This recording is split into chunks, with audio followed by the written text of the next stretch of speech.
छत्रपती संभाजीनगरमध्ये 90च्या दशकात दहशत निर्माण करणाऱ्या तथाकथित डॉन बाबा फरजानच्या आलिशान बंगल्यावर गुन्हे शाखेने आज छापा टाकला। छत्रपती संभाजीनगरच्या पडेगावात गुन्हे शाखेने मोठ्या पोलीस बंदोबस्तात छापा टाकला आणि कारवाई केली।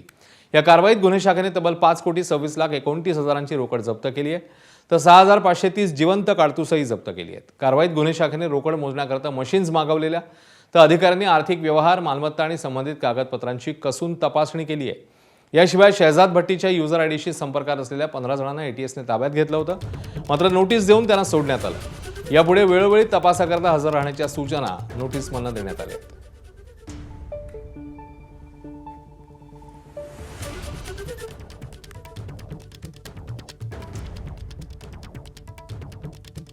गोपनीय माहिती मिळालेली होती की याच्यामध्ये बेहिशेबी मालमत्ता तर आहेच, परंतु शस्त्र देखील आहे आणि त्याच्यावर ऑलरेडी गुन्हे दाखल असल्यामुळे ही कारवाई अतिशय गोपनीयरित्या करण्यात आली।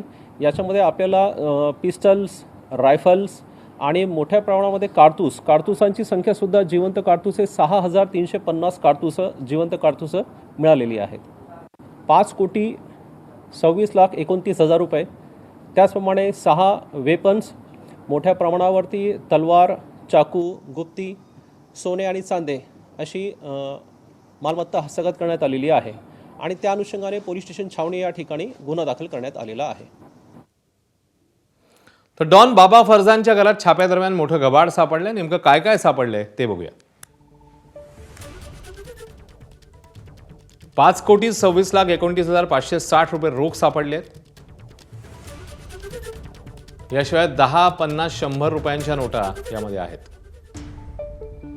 151.33 ग्रॅम सोनं, ज्याची किंमत आहे 21 लाख रुपये, तर 8,09,000 रुपयांची चांदी देखील सापडली आहे।